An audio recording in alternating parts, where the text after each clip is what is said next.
At the trial, my younger sister hired her own lawyer to prove I was broke.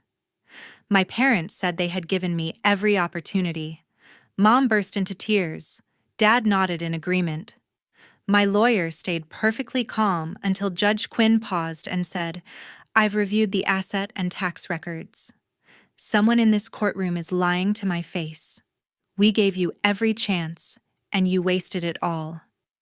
My mother, Joan Larson, sobbed dramatically, dabbing at perfectly dry eyes with a designer handkerchief, while the entire federal bankruptcy courtroom in Salt Lake City watched in silence. My father, Donald Larson, sat beside her, jaw clenched in calculated disappointment, nodding gravely as their lawyer laid out the documents claiming I owed my younger sister $2 million. I'm Whitney Irwin, founder and CEO of Summit Guard Technologies. Today I sat at the defendant's table in a simple but expensive gray suit next to my lawyer, Emily Castro, who remained completely composed even as the other side put on their performance.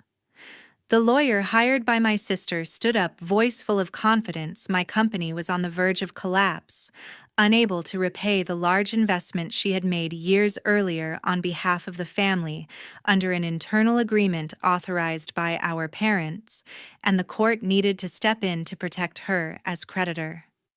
Everyone in the room leaned forward.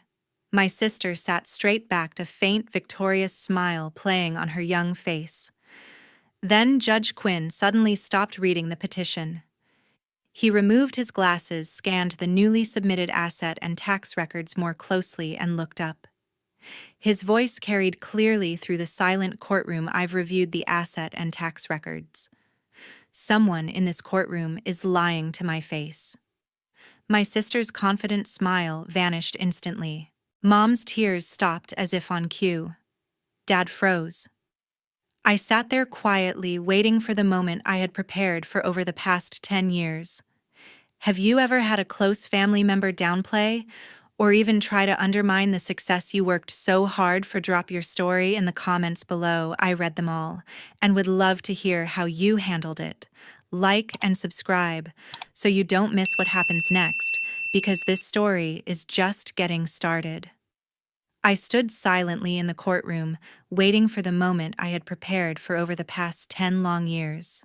The roots of this showdown went back to our family home in Salt Lake City, Utah, where the Larsons had built a name in real estate and mountain resource development.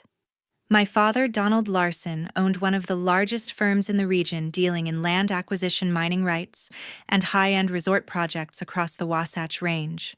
He had started small after college, but expanded aggressively, turning family connections into multi-million-dollar deals that shaped ski towns and protected vistas alike. Mother, Joan Larson, focused on social standing, chairing charity boards, hosting galas at the country club, and ensuring our name appeared in local society pages. From the beginning, my younger sister Grace was the favored one. As the baby of the family, born 8 years after me, she received attention that I never did. Dad often took her along to meetings with partners, even when she was still in high school. I remember one summer when she was 16. He brought her to a negotiation lunch at a downtown steakhouse, introducing her as the future of Larson Enterprises, while the executives chuckled approvingly. "This one has the instinct," he'd say, patting her hand. "She'll take it all further than I ever could." He bought her whatever she needed to prepare private tutors for business classes, a new luxury SUV for her 18th birthday, internships at the firm, where she shadowed him directly. Partners knew her by name, and Dad made sure she sat in on strategy sessions, learning how to read market trends for mountain properties. It wasn't subtle. He saw in Grace the perfect blend of charm and ambition to carry the traditional family business forward without rocking the boat. I had taken a different path. After undergrad, I enrolled in law school at the University of Utah, thinking it would align with Dad's world of contracts and land deals. But during my second year, I became obsessed with sustainable tech, specifically software that could monitor and protect mountain resources in real time, preventing overuse while supporting development. I spent nights researching AI models for tracking snowpack melt, soil erosion, and wildlife corridors. The potential felt huge tools that could help federal agencies like the BLM make better decisions. When I turned 25, I put together a full business plan for Summit Guard Technologies and presented it to Dad in his corner office overlooking the city. The room smelled of leather and polished wood trophies from closed deals lining the shelves. I laid out the projections, the market gap for precise resource monitoring in rugged terrains, and how it could partner with government contracts. He flipped through the pages, chuckling halfway. "This is a nice hobby, Whitney, but it's a pipe dream. Tech like this, it's not stable. Stick to what we know: real land, real assets." He leaned back, gesturing around the office. "Come work here properly. Support Grace. She's the one who'll inherit the core business. You can handle legal for us. Keep things in the family." I pushed back, explaining the demand from environmental regs and federal land management. "There's real money in sustainable solutions, Dad. This isn't just an experiment." He shook his head, smile fading into that familiar stern look. "You're throwing away a solid future for computer nonsense. Grace understands the legacy. Help her build it instead of chasing fantasies that'll leave you broke." The argument escalated. Mother joined, siding with him, as always, worrying aloud about appearances. "What will people think if our daughter drops out for some startup?" Grace, home from college that weekend, listened quietly, but with a satisfied glint, knowing her position was secure. I stood firm. "I'm not coming back to play second fiddle. I'll do this on my own." Dad's final words were cold. "Fine. But when it fails, and it will, you'll crawl back. And then, you'll take whatever role Grace offers." I walked out of that office, out of the house, and never asked for their approval or a dime again. The door closed behind me with a finality that echoed through the years to come. I packed everything into my used Subaru and drove up into the foothills outside Salt Lake City, renting a tiny one-bedroom apartment in a quiet complex near the mouth of Little Cottonwood Canyon. The place was basic: thin walls, outdated kitchen, and a view of the mountains that reminded me why I was doing this.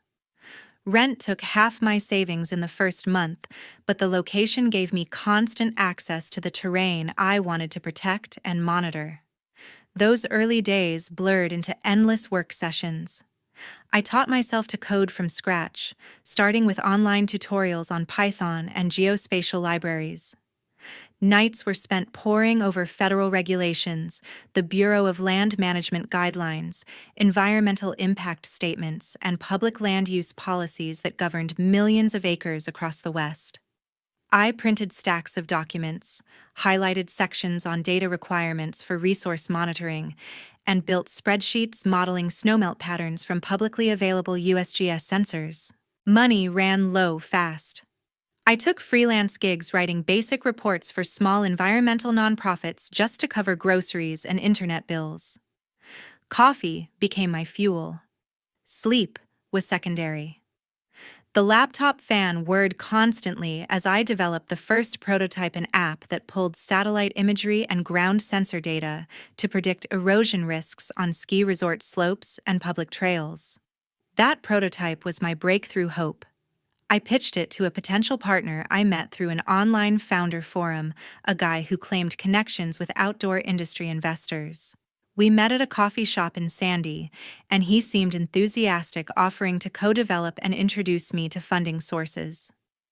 I shared the full code repository and detailed designs, trusting the handshake agreement. Weeks later, radio silence. Then I saw my exact interface and algorithms launched under his new company name at a regional tech conference. He had taken everything filed for a provisional patent using my work and cut me out completely. The $15,000 were nearly gone by then, and that theft left me with nothing but screenshots and emails that proved nothing legally binding. I didn't quit. I rewrote the core from memory, making it better, adding machine learning layers to forecast water runoff more accurately. Months of isolation followed testing algorithms against historical BLM reports on flood risks in the Wasatch Backcountry. I scraped by on instant meals and determination applying for small grants aimed at women in STEM, though most got rejected for lack of a proven track record. The second major setback hit harder. By then, I had hired one part-time contractor and secured a pilot project proposal with the BLM regional office in Utah. The plan was to deploy sensors across a test section of public land near Alta, feeding real-time data into my platform for better avalanche forecasting and resource allocation. I poured every remaining resource into field testing, driving up canyons in winter storms to install prototypes calibrating against official weather stations. The rejection came in a formal letter: insufficient on-site trial data over multiple seasons, no independent verification of accuracy in variable mountain conditions. They praised the concept but deemed it too early stage for federal partnership. Overnight, the contractor left for a stable job. Investors I had lined up pulled out and bills piled up. Bank account dipped below $1,000. For the first time, I sat in that small apartment staring at eviction notices, wondering if Dad had been right. That year, Mom still sent the annual Thanksgiving invitation tradition, she said. I drove down to the family home one last time. The table was set elaborately, turkey carved, everyone in their holiday best. Conversation stayed light until Grace, then home from college, turned to me with that confident tone she had already mastered. "So how's the little tech project going? Dad says these startups usually crash within the first few years." The words landed exactly as intended. I looked around the table, no defense, just polite, waiting for my response. Something snapped quietly inside. I finished the meal in silence, thanked them, and left before dessert. On the drive back up the canyon, I made the decision: no more contact, no more energy spent justifying myself. From that night on, I poured everything into Summit Guard. No family updates, no holiday visits, no explanations. The isolation sharpened my focus like nothing else could. The company became my sole priority, refining the algorithms, gathering independent data sets, preparing for the day when the technology would stand undeniable on its own. The turning point came quietly: a small contract with the Utah Division of Wildlife Resources to monitor habitat changes along the Provo River corridor. It wasn't glamorous, just enough revenue to hire my first full-time developer and rent a modest office space downtown. We refined the platform, integrating more accurate LiDAR data for elevation modeling and partnering with local universities for validation studies on watershed health. Word spread in state agency circles. Soon, we secured pilots with the Utah Department of Natural Resources for tracking recreational impact on public lands near Moab and St. George. These projects proved the system's reliability: real-time alerts on trail erosion, water quality shifts from runoff, and illegal off-road activity detected via satellite cross-checks. Revenue grew steadily, allowing us to expand the team to 8 people and upgrade servers for faster processing. I married Christopher during this phase, a quiet ceremony in Park City, with only close colleagues present. From then on, I used Irwin professionally for all press releases, conference panels, and award submissions. It wasn't about hiding from the world, just creating clear separation from the Larson name that still carried weight in traditional real estate networks. Interviews in local tech journals referred to me as Whitney Irwin, CEO of Summit Guard Technologies, and no one connected the dots back to the family I had left behind. The big breakthrough arrived after relentless proposal revisions and demonstrations at federal workshops in Denver. Summit Guard won a $100 million multi-year contract with the Bureau of Land Management to deploy our AI monitoring system across mountain resource zones nationwide, from the Rockies to the Sierras and beyond. The scope was massive, installing sensor networks, integrating with existing government databases, and providing dashboards for decision-makers on everything from grazing permits to wildfire risk mitigation. Media coverage followed quickly. A feature in a regional business magazine highlighted how a Utah-based startup was revolutionizing public land stewardship. National outlets picked up the story, praising the innovative use of machine learning for conservation without restricting access. I spoke at industry events under my married name, accepted awards on stage as Whitney Irwin, and watched the company valuation climb. Across town, in the Larson family home, Grace overheard Dad mentioning a new partner named Irwin during a dinner discussion about competing land deals. He complained that some federal projects were now requiring advanced environmental monitoring from vendors like this Irwin-led firm, complicating his traditional development timelines. Grace noted the name casually at first. Later, alone in her room, she searched public contract databases out of curiosity, something she often did to stay ahead on industry trends for the family business. The BLM award announcement popped up immediately.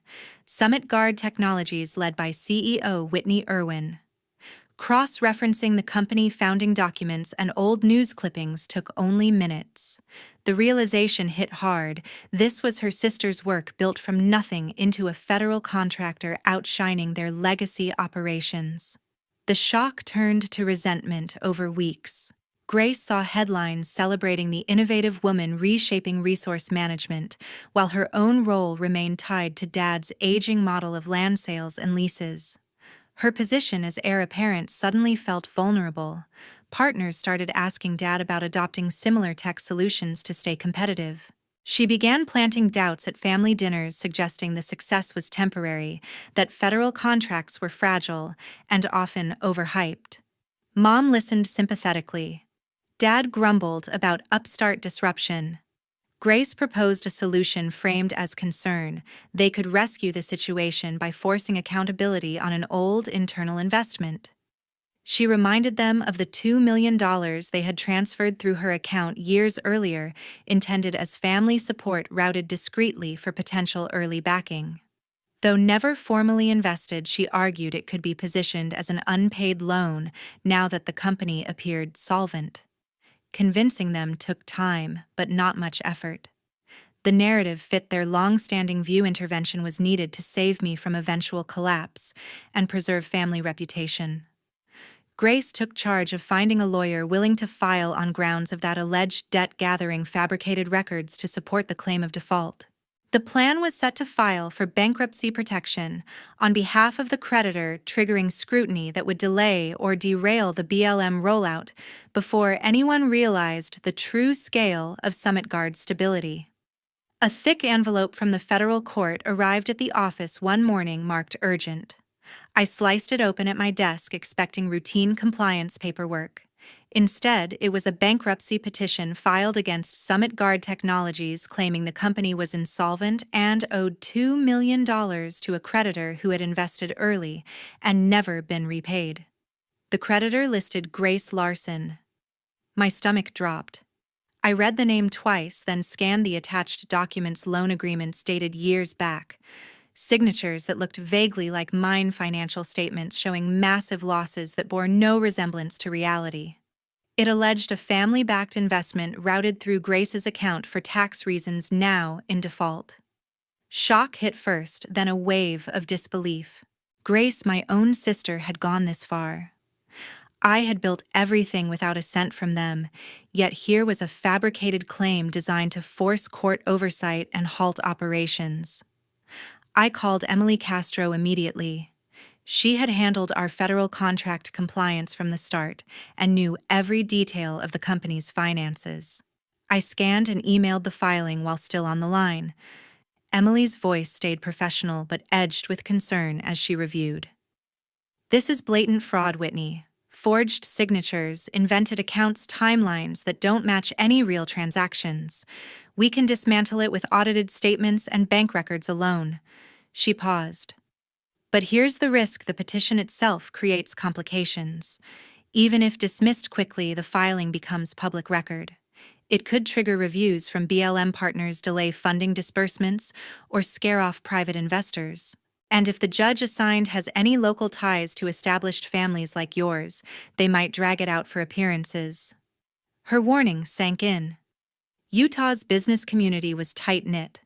Old money networks overlapped with judicial appointments. A prolonged case could stall our nationwide rollout at the worst possible moment. I drove home early that day, mind racing. Christopher was in the kitchen when I walked in, sensing something wrong immediately. I handed him the papers without a word. He read in silence, face tightening with each page. "This is insane," he said finally. "Your own sister. After everything you built independently." We sat at the table late into the evening talking it through. The betrayal stung deepest, Grace positioning herself as the wronged party using family history as a weapon. Christopher worried aloud about the practical fallout sensor deployments scheduled across 3 states' new hires, onboarding grant milestones due. Any hold on payments could force layoffs or missed deadlines, damaging credibility we had fought years to earn. We agreed on aggressive defense. Over the following days, Emily coordinated a full response package. Big Four audited financials showed healthy reserves and revenue growth. Forensic handwriting experts compared the petition signatures against dozens of my known samples, concluding no match. Bank records from every account, personal and corporate, proved 0 transfers matching the claimed amount or timing. Christopher helped organize timelines, pulling old emails and tax filings to establish I had never accepted family funds post-departure. We even prepared affidavits from early team members confirming self-funding origins. The court date approached.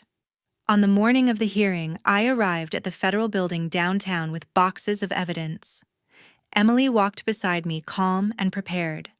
Across the aisle, my family entered like a coordinated unit. Grace led, dressed sharply, directing her lawyer with quiet instructions and confident nods. Mother wore somber colors, expression carefully arranged in pained disappointment. Father sat erect, projecting the image of a patriarch forced to clean up a wayward child's mess. The session began.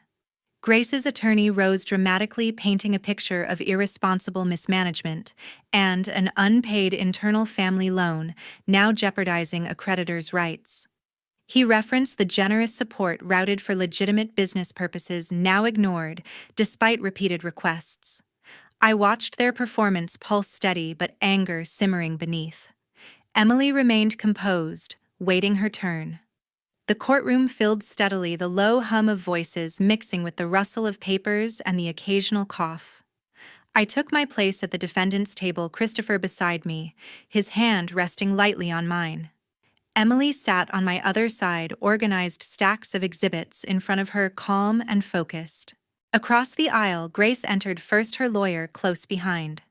She wore a tailored blazer and carried herself with the same quiet confidence she had shown at family dinners. Mother followed in a dark dress, dabbing her eyes with a tissue even before sitting down. Father came last, posture rigid, giving the impression of a man reluctantly attending to a difficult family matter. The bailiff called the session to order. Judge Quinn entered, nodded to everyone, and took the bench. Grace's attorney stood immediately, voice projecting clearly through the room. "Your Honor, the petitioner, Grace Larson, seeks immediate bankruptcy protection for Summit Guard Technologies. The company is insolvent and has failed to repay a $2 million loan advanced years ago through an internal family arrangement. The creditor has suffered significant financial harm." He gestured toward a stack of documents. "We have loan agreements, promissory notes, and correspondence showing the debt was acknowledged but never repaid. The company's recent federal contract does not change its underlying financial distress." Mother let out a soft sob at the mention of financial distress. Father gave a slow, solemn nod. Grace kept her gaze forward, lips pressed in a line of righteous certainty. Emily remained seated, expression neutral, letting them finish the performance. When the attorney sat, Judge Quinn leaned forward. "Counsel for the respondent." Emily rose smoothly. "Your Honor, we have filed a comprehensive response and request to dismiss with prejudice. Before we proceed, I ask the court to review the supplemental asset and tax records submitted last night." Judge Quinn nodded to the clerk. A few minutes passed while he flipped through the new pages. The room grew quieter as he read. Then he stopped, removed his glasses, and looked directly at Grace's table. "I've reviewed the asset and tax records. Someone in this courtroom is lying to my face." Grace's shoulders stiffened. Mother's tissue froze mid-air. Father's jaw tightened. Emily stepped forward. "Your Honor, we have 3 primary pieces of evidence that demonstrate the petition is fraudulent." She projected the first exhibit on the screen. The signatures on the alleged loan documents do not match any known samples of Whitney Irwin's handwriting. Forensic analysis by a certified examiner shows clear discrepancies in stroke patterns and pressure. Every signature is forged. Next slide. The claimed investment date falls during Ms. Grace Larson's sophomore year at college. Bank records from that period show no large outgoing transfers from her accounts, nor any corresponding deposits into the company. Final slide. The account number listed as receiving the funds never existed in any bank records associated with Summit Guard Technologies or the Larson family. It appears to have been invented for this filing. Christopher squeezed my hand. I felt his steady presence beside me. Grace's face drained of color. The confident tilt of her chin disappeared. Mother's sobs stopped abruptly as though someone had flipped a switch. Father stared straight ahead, skin pale. Judge Quinn set the documents down. "Ms. Castro, do you have anything further?" Emily shook her head. "That is the essence, Your Honor. The petition contains no legitimate debt, no real investment, and no basis for bankruptcy relief. We ask the court to dismiss with prejudice and refer the matter to the U.S. Attorney's Office for investigation of bankruptcy fraud and potential interference with a federal contractor." Judge Quinn looked over the room, then fixed his gaze on Grace's table. "The court finds the petition lacks merit and is based on fabricated evidence. The case is dismissed with prejudice. The clerk is directed to forward all materials to the U.S. Attorney's Office for appropriate action. This court will not tolerate attempts to misuse bankruptcy proceedings to interfere with a federal contract or to perpetrate fraud." The gavel came down sharply. Grace sat, frozen eyes wide. Mother stared at the floor. Father's hands gripped the table edge, knuckles white. Emily turned to me with a small, relieved nod. Christopher exhaled, his grip on my hand loosening for the first time all morning. I felt the weight of the past 10 years lift slightly, though the anger still burned beneath. The courtroom began to clear, but the real consequences were only beginning. Federal investigators moved quickly once the referral landed on their desk. Agents interviewed Grace's lawyer, first laying out the evidence of fraud and the potential for disbarment if he didn't cooperate. Facing serious consequences, he turned over emails, draft documents, and recordings of meetings where Grace had outlined the plan in detail, framing it as necessary to protect family interests from my supposed impending failure. The full picture emerged. Grace had orchestrated everything from fabricating the old loan papers to coaching mother and father on their courtroom roles. Prosecutors built a solid case for bankruptcy fraud, perjury, and attempted interference with a government contract. Grace's options narrowed fast. Her attorney negotiated a plea deal to avoid trial and harsher sentencing. She accepted probation, a permanent federal felony record that would follow her for life, substantial fines that drained her personal savings, and restitution orders. Most stinging for her father, formally revised his estate plans and company succession documents, removing her from any executive role or significant inheritance tied to the business. The golden child status evaporated overnight. The fallout spread to the family firm. News of the scandal traveled through Utah's tight real estate circles. Major clients, developers with pending resort projects, requested audits of their partnerships. Several pulled out entirely, citing reputational risk. Banks tightened credit lines after reading press reports.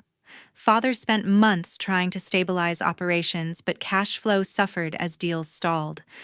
over the following year, more partners distanced themselves. A key joint venture in Park City collapsed when the other side invoked a morality clause. Revenue dropped sharply.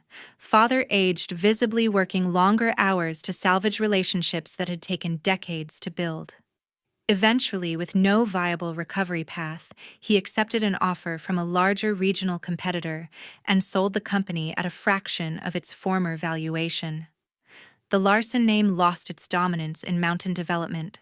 Mother sent a letter about 8 months after the plea. It arrived handwritten on heavy stationery, 12 pages justifying their actions. She wrote about concern for my well-being, fear that the tech world would ruin me, and how Grace had convinced them intervention was the only way to bring me home. Phrases like "we only wanted what was best" and "family should stick together in tough times" filled the pages. No direct apology, just regret that things had escalated. I read it once, then set it aside without reply. The final confrontation happened in the courthouse hallway, right after sentencing confirmation. My family lingered near a bench, speaking in low voices. Grace looked smaller, eyes downcast. Mother clutched tissues. Father stood with slumped shoulders. I approached with Christopher at my side. They turned as I stopped a few feet away. "Mr. Larson, Mrs. Larson, Grace." The formal names hung in the air. Mother flinched. Father met my gaze briefly before looking away. "I assume you understand the role you each played in this," I said evenly. "The fraud, the lies, the attempt to destroy what I built." Father started Whitney. It was mostly, I cut him off. "Don't. Grace led it, but you supported her. You chose to believe I would fail, rather than admit you were wrong." Mother whispered. "We thought we were protecting you. Protection doesn't involve forged documents in federal court." I kept my voice steady. "The consequences you're facing now are yours alone." Grace finally spoke, voice small. "I didn't think it would go this far, but it did. And I'm done." I turned to leave, then paused. "Don't contact me again. Don't reach out to Christopher or anyone connected to Summit Guard. We are no longer family in any way that matters." No one followed as we walked away. That hallway marked the absolute end. No more invitations, no more letters, no more pretense. We expanded steadily after the courtroom chaos faded. New offices opened in Denver and Boise to support field teams deploying sensors across broader federal lands. Staff grew past 200 engineers, data scientists, policy experts, all drawn to the mission of balancing conservation with responsible access. Follow-on contracts with the BLM and other agencies rolled in, totaling billions over multi-year terms for nationwide implementation and ongoing maintenance. Christopher and I designed our home ourselves, a modern mountain-style house nestled in the hills above Park City, with wide windows framing the peaks. We moved in just before Presley arrived, a healthy girl with dark hair and curious eyes. Life settled into a rhythm of board meetings, family dinners, and quiet evenings watching sunsets from the deck. I often held Presley in the nursery at dusk, rocking gently while she drifted toward sleep. The room smelled of baby lotion and fresh laundry, soft light filtering through sheer curtains. One evening, as she gripped my finger with surprising strength, I whispered stories, not fairy tales, but truths about chasing what matters. "You'll try things that scare you," I told her softly, "and some people might say it's impossible or unwise. But the ones who matter will cheer every step, even the stumbles." She cooed, eyes half closed. I thought about the team celebrations after each contract, when late nights turned into laughter over pizza, colleagues texting congratulations at odd hours because they genuinely cared. Those were the people I chose to surround us with. No word ever came from the Larsons. No cards, no calls, no attempts at reconciliation. The silence was complete, and I welcomed it. Presley would never know the weight of conditional approval or the sting of favoritism. Her world would be filled with encouragement to explore, fail, and try again, backed by unwavering support. I placed her in the crib, watching her tiny chest rise and fall. This child would grow up believing her ideas had value simply because they were hers. She'd learn that real family celebrates wins without jealousy and stands firm through setbacks.